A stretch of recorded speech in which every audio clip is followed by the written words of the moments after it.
Hello everyone. I'm going to be building a 230-gallon fish tank, and I started purchasing some of the equipment. The tank is not here just yet. I ordered it a couple months back from Crystal Dynamics. Should be shipping in the next week or two.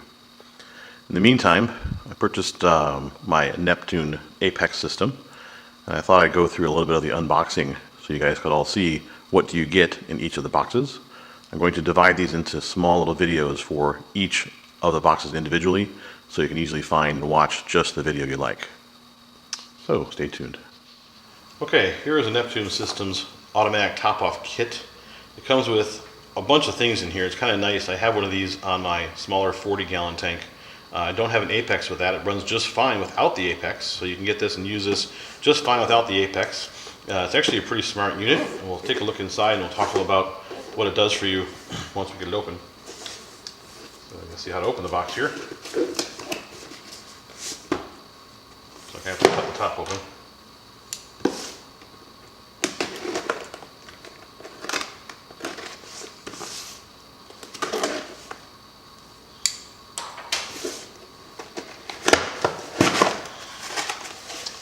Comes with a nice little quick start guide right here. Shows how to hook things up. Comes with a bunch of orange tubing. Got some kinks in here. Got to be a little careful with those when you open it up. And a few things. This is obviously the power connector. Oh, I'm sorry. This is the pump. Yeah, this is a nice little pump from Neptune. Hook up the hose, of course, to it. Comes with the fittings to do just that. Hooking this up. And put this, of course, in your top-off tank. Let it pump this over into your main display tank or into your sump. It is powered by this unit itself, which is a FMM. I have a different video on FMM. So the nice thing about this is that this actually uses the fluid monitoring system from Neptune. And so this is identical to the one that you can get for the leak detection system. And so in this case, I have one for my leak detection system that I also use for my flow sensors. I have a 1-inch and 2-inch flow sensors I'm using. This is the exact same unit, and so if you have some flow sensors or leak detection, you can use this one unit, and so save a little bit of money. I think it's probably $100 saves to kind of have an extra one of these with you. This does plug in right into here to control the pump, and of course this has a power cord, and of course 4 lines for the sensors, which we're going to show you in just a minute. This is a little power brick. Comes with it. It's a typical Neptune one, the same size as I've seen in their other Neptune components. Kind of mixed with this because now I got to power this itself. Would love to be able to power this through the Apex itself. I'm not sure how I'm going to get powered into this. I think it might need a little more power because of the pump. But the downside to this, of course, is this is pretty wide and pretty big, so this takes some room up in the Apex power bar.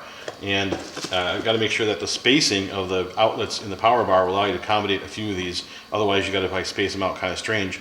So sometimes I mix whether I like these or I like the brick type things. The brick's a pain too, because obviously you have a nice cord and you have a brick that's sitting there, but you have to deal with, of course, the brick and put the brick somewhere as well. So kind of mix as to whether this is a better idea than a separate power brick, because the cord management is still a headache in the power brick idea, but at least you can plug them into the Apex together.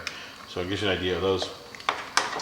Here's the FMM again. I did a different video on this, a very brief video with my leak detection system. This is about 4 3/4, maybe 4 5/8 long. It's about 3 3/4 wide and about 1.5 inches, 1.25 inches or so thick. The beauty of this system is right here. There's a couple of things that are real nice. They do include all the fittings and stuff, which is real nice as well.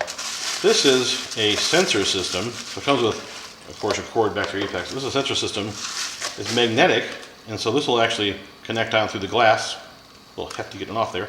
So a magnetic system. Hopefully it'll go through 3/4 inch glass, which is, oh sorry, I'm putting it in my sump anyway. My sump's only 1/4 inch thick acrylic, so no problem going through that. It has a nice mechanical float, which is great. You always want a mechanical float and an override to any electronic system. So it has 2 optical sensors, one for when the water's low, one for when the water's high. And so these will be the primary way of censoring how much water you have, and how much water we need to add to the tank. When the water gets below this point, it'll fill up to this point. This is nice again. You can adjust this so that if these do fail, you don't have your tank continually pumping, it'll actually shut off the valve itself mechanically. Plenty of wire, so you can see they're also labeled number 1, number 2 to go into your FMM, so it knows which one is obviously the on, the off. One of the nice things about this that I like about the one I have already hooked up is that it's really smart. It actually looks and says, you know, given every day, you typically use 15 seconds at a time over the course of the day, filling up your tank. And for some reason I'm running for 25 seconds or 30 seconds. That seems strange. And so this unit will actually be smart, and it will shut off the system even though the sensors weren't triggering anything. It just realized that for some reason it's running extraordinarily long, and that seems strange to it, and so it'll stop the system and beep at you and say something seems to be wrong. The system seems to be running too long. I don't want to overflow and pour water over the place, so it'll stop. So it actually has a couple different types of redundancy, not only the mechanical float and the optical sensors, but some brains in here that actually let it kind of look at things and say, does it make sense what I'm doing? Does it make sense that I should be running this long? So it gives you a sense of what you get with the automatic top-off kit. I highly recommend it. It's really good. Again, I have one of these, like I said, on a different tank. I've enjoyed it quite a bit. A couple of friends of mine have these as well. So don't need the Apex system to run this. In this case, I am going to connect it to my Apex, so I'm looking forward to how that looks